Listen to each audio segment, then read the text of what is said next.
All right, so before I get into the nitty-gritty of my story, I'm just going to give you a little bit of a background on my upbringing.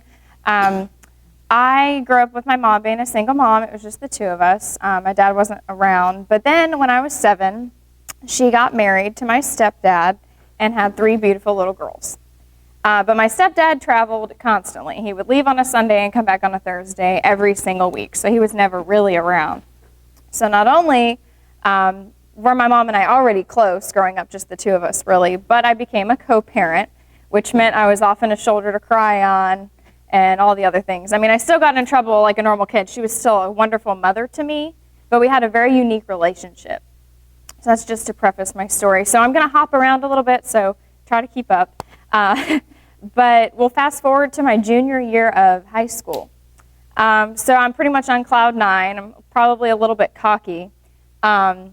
I made wonderful grades. I was pretty much on track to get into any school I wanted to. And I was dating, the quarterback for the high school football team, so I thought I was awesome. And then, at the ripe old age of 16, I found out, whoops, I'm pregnant.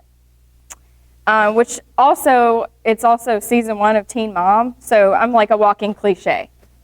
So after the dust settles from that, and my family, big Southern family, calms down, life pretty much goes relatively back to normal. We stayed together, we worked it out. And in January, so I'm like getting big and pregnant at this point. In January, I get a call from my mom. And she was so funny, really just goofy. And she's like, "Hey girl, what's up? What's up? Well, I'm at the ER, I've had a headache I can't shake, but I'm real hungry. Can you bring me Chick-fil-A?" I'm like, sure, fine, whatever, I don't know what's going on. So I meet her there, and I remember this moment so well because we're sitting there and she's getting ready to dig into her dinner, and the doctor walks in and says, "Ma'am, you're gonna have to put that down, you can't eat. It looks like you're gonna have to have emergency surgery tonight. We found a brain tumor the size of a $50. I say, wow. All right. So that night, they transfer her to another hospital. She has emergency brain surgery. And the surgery went very well. Really no complications. I mean, it went as well as brain surgery goes, And so for a grueling 3 weeks of recovery, we have to wait to find out not only if she has cancer, but what kind of cancer she might have. So 3 weeks later, after her tumor sent all across the nation, because they couldn't figure out what this was, we find out that she has a glioblastoma multiforme, which is an extremely aggressive, deadly form of brain cancer. Great. So they tell her, you have weeks, you won't respond to treatment, we're sorry. But my mom, being super stubborn and strong as ever, says, I don't accept that. So she finds a surgeon that will operate on her again. And he says, well, looks like the only time I can do it, because this is such short notice for him, is the first week of April. How does that work for you? Well, guess who was due to have a baby the first week of April? Her 16-year-old daughter who needs her mom real bad. So I was induced 2 days early to have my son, Luke Michael, and that went wonderfully. And 2 days later, my mom has her second brain surgery.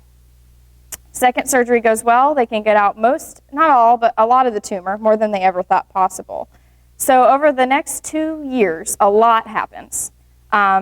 Luke's dad and I get engaged. I got into UF straight out of high school, went straight to UF, and my mom is undergoing extremely rigorous chemotherapy and radiation because she knows this is terminal, but she's basically trying to give herself as much time as she possibly can. So things are really going well. She would come up and go to games with me up here and visit, and sick, very sick, but trying to live her life as normal as possible.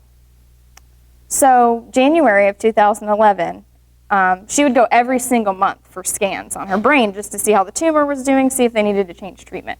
So January of 2011, we go in, and the tumor's almost completely gone. We're talking like you can see teeny little specks that look like grains of sand on the MRI, and that's it. And they're saying, we don't know why you're responding well, but you are. Let's keep it up. So we went in. We celebrate all of January, clearly. And then February, we go back in for her monthly scan, and they come in, and I could just tell. When you go in every month for a scan, you get very close to your oncologist. And he walks in, and we can just tell it's not good. And he says, Shannon, I'm very sorry to tell you, but pretty much all the progress we made in 2 years has grown back in 1 month. The tumor was back to, it was a little bit over the size of a quarter. He says, now, unfortunately, I think you have about 2 months, and I wouldn't get your hopes up. He basically advised her to stop treatment and have fun. So we figured out her bucket list and started crossing off items. We went to the Keys. We did whatever we could afford, quite frankly. And in the matter of 1 month, I got a call from my grandmother at the beginning of April. And she says, hey, Tory, she was my mom's caregiver at this point. Hey, Tory, I really think you need to come be with your mom for the next couple weeks. And I said, all right. So I think, UF is going to be here forever. My mom isn't.